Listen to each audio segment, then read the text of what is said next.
Hey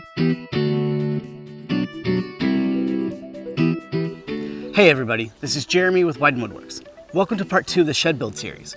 In part 1, we went over foundation and framing. In part 2, I'll show you how I did the siding, trim, roof, and doors. Let's get into it. I started by resawing my trim down to width on the bandsaw. I used 1x3 pine boards to make the trim, and resawing the boards in half to about 3/8 of an inch made them the perfect thickness. I raised the guide on the saw all the way up and then lined the fence up to cut the boards in half. Then I set up a feather board to help keep the boards pushed up against the fence while I pushed them through the saw. When everything was set, I lowered the guide as low as I could without hitting the fence to reduce the amount of sway in the blade. In total, I needed 19 pieces to make all the trim for the shed. Because I resawed the boards down, I only needed to buy 10, which helped reduce the cost of the shed. If you don't have a bandsaw, you could buy pre-made trim that is already thinner, but that would cost more. Or you could use a table saw. Just note that that would cut away more material than the bandsaw would, leaving you with thinner trim. With all the boards down to thickness, I could cut 45-degree mitered edges on 4 of them. I raised my blade and used my digital angle finder to lock it into 45 degrees. I lined the edge of a piece of trim up with the blade and brought the fence in so that I was removing just the edge of the board. Then backed the blade down so it was coming out just above the thickness of the trim. Then I ran 4 pieces of trim through the saw. These pieces will meet in the front corners, and mitering them will give a more seamless appearance.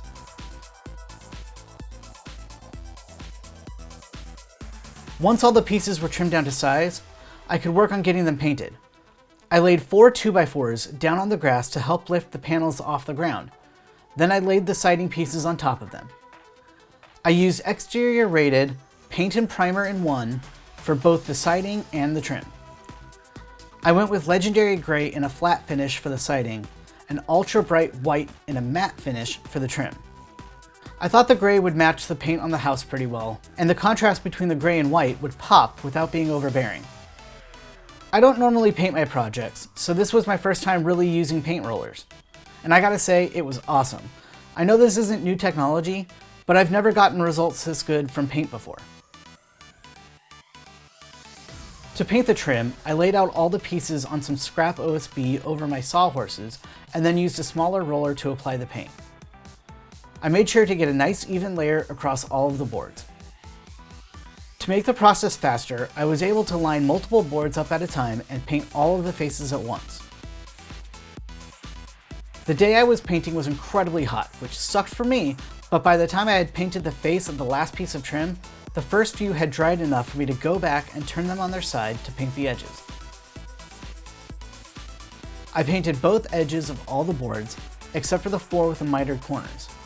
In retrospect, because I wasn't gluing these together, I could have painted those edges too, and that actually would have saved me a bit in the finishing stages. I super underestimated how much paint I would need.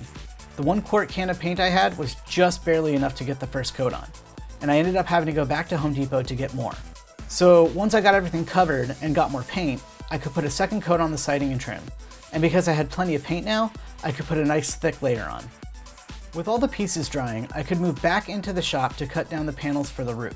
I raised my blade and tilted it to 25 degrees to match the pitch of the frame and make the trim sit square with the vertical studs. I had 2 pieces left over from the framing process, a 24-inch piece and an 11-inch piece. I wanted the roof to be 32 inches. This would give me about a 3-inch overhang once the roof was on. My plan was to cut the 11-inch piece down to 10 inches and the 24-inch piece down to 22 inches. But I wasn't paying attention to my cut and accidentally cut 10 inches off the larger piece. Luckily, it would still work, but would need to be 3 sections instead of 2. Back outside, I adjusted the bevel on my circular saw to 25 degrees to cut the cross supports down. Angling the cuts will make the roof panel sit flush with the frame. I cut 2 pieces to 20 inches so that they would nest inside the joists. I measured out the distance from the edge of the frame to where the roof joists are, then lined up the shorter pieces with those marks. These pieces are what I'm going to nail into to actually attach the roof to the frame. I didn't have framing nails short enough to not pierce through the roof panel, so I used 2-inch screws instead. I started by pre-drilling with a countersink bit. then used my speed square to align the board and drove in screws to secure the center panel. With the center panel in place, I could line up the two outside panels and secure them to the cross pieces. My plan was to only use 2 of these cross supports, but because the roof ended up being 3 panels instead of 2, I needed to add 2 more supports on each end.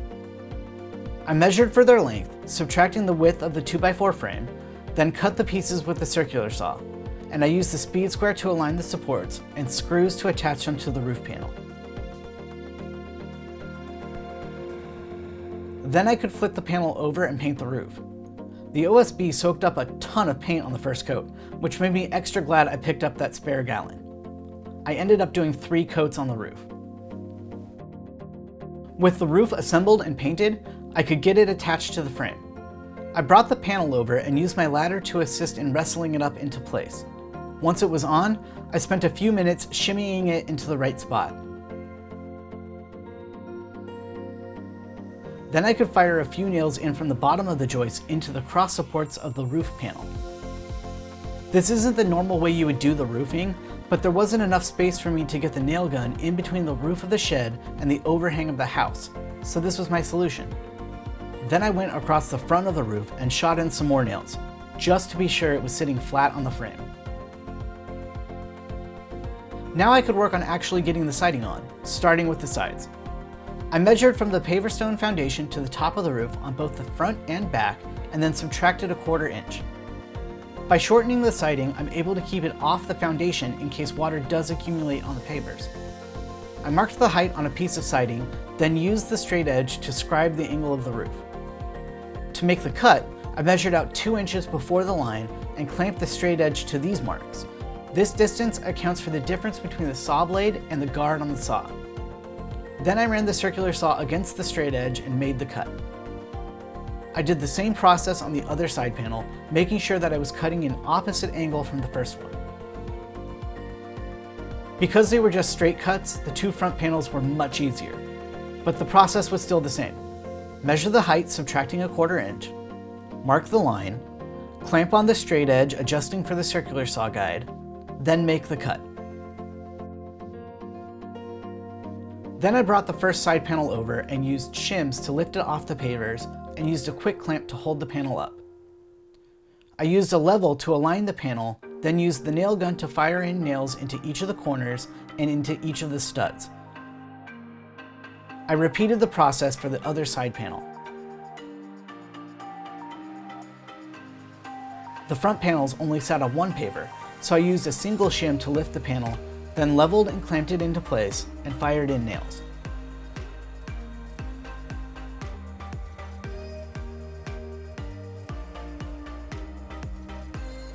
For the header, I marked the center line and leveled and nailed in a small piece of siding to use as a reference for the other 2 sides.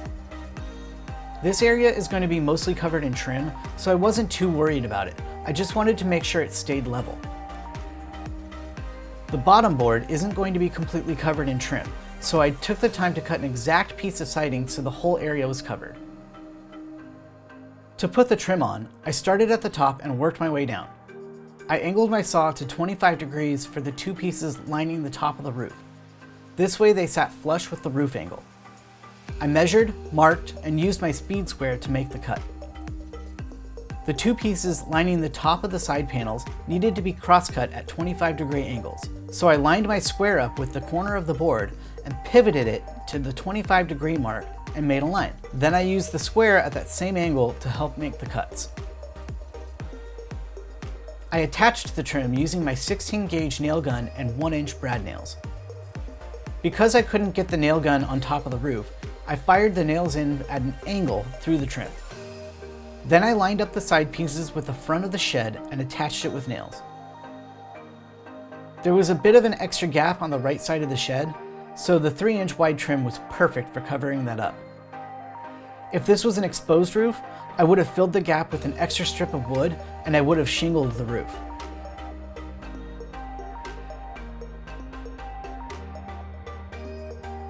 I aligned a long piece of trim up to the corner of the shed and nailed it into the roof. I put nails in every 18 inches or so to make sure the trim was secure. The length of the shed ended up being longer than a single piece of 8-foot 1x3, so I cut a filler piece and tacked it in, knowing that I would be covering the seam with paint. After I had the top rim all trimmed out, I could start working on the vertical pieces on the corners. All 4 needed to have 25-degree miters cut on their top edge. So I measured the highest point they would hit and marked that on the trim piece. Then I used the speed square to find the angle and scribe the line. Then I made my cut using the square as a guide. I cut all 4 of these, then moved over to attach them.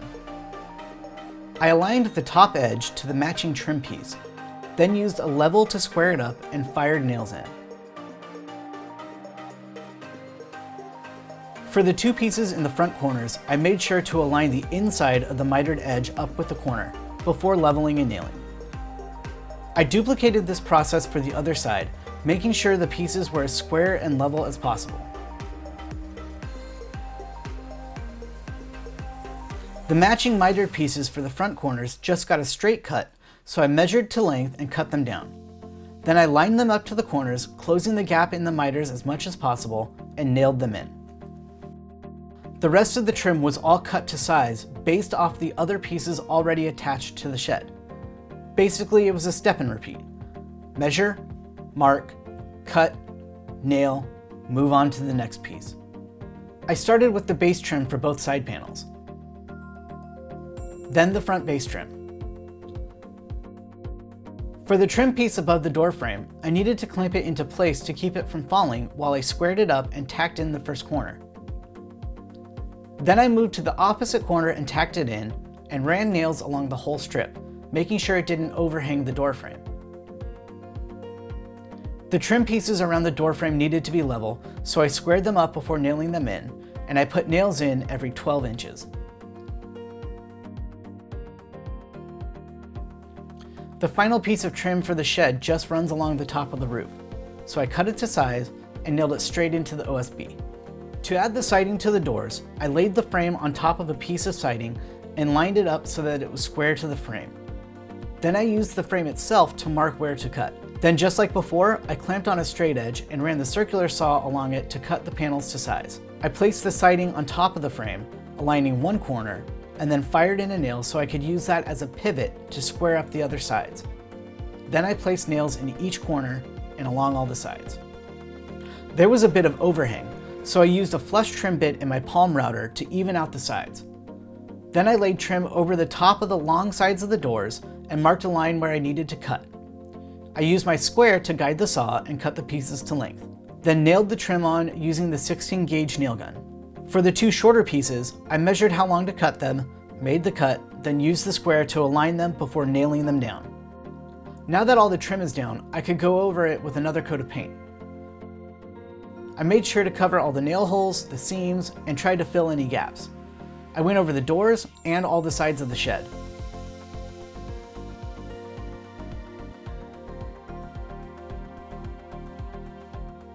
For any spots that I accidentally hit the siding with white paint, I went back over it with a brush and gray paint.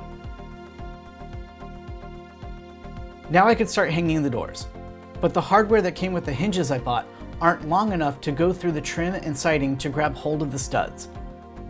So I used black enamel to cover the heads of 1 1/4 inch deck screws. Then I used my square to mark out where the supports in the door are so I can align the hinges in the right spots. Once I had that all marked out, I could start setting the doors inside the frame. I started by placing one door in line with the frame. Then I used shims on the top and bottom to make sure when I put the hinges on, there would be clearance for the doors.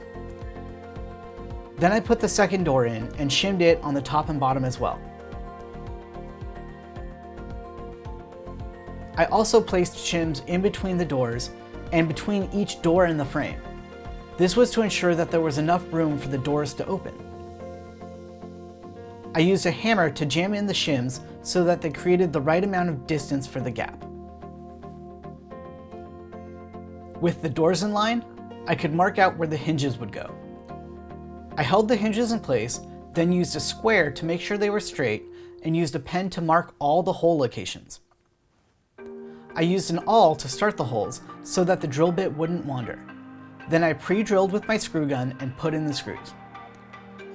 I started with one in each corner of the hinge, but I left them loose so that I could align it once the rest of the screws were in place. Then I tightened down each of the screws. I did the same procedure on all 4 of the hinges. In full transparency, I had a lot of trouble actually hanging the doors. This was my first time making and hanging doors like these, and I didn't leave enough space between them to open. Off camera, I ended up taking the doors back into the shop and used my table saw to take about 3/8 of an inch off all the long sides. Once I did this, the doors opened fine, and I could put on the latch and handle. The process for these was the same as the hinges. Mark the holes, drill them out, put in screws. I also ended up having to nail in small pieces of trim behind each of the hinges and the latch.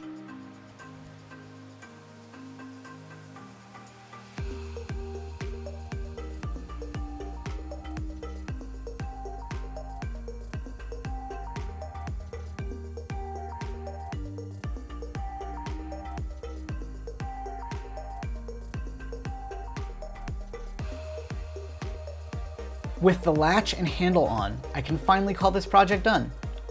Overall, I'm super happy with how the shed came out. I really like the color contrast between the gray and the white, and the extra storage space will free up a lot of room in my shop for other things. I had some hiccups along the way, and it may not be perfect, but I'm happy with how it came out, and I learned a lot as well. Hopefully you did too. If you happen to have any tips or tricks that people might find useful, feel free to drop them in the comments below. Be sure to like and subscribe for future videos, and I'll see you on the next one.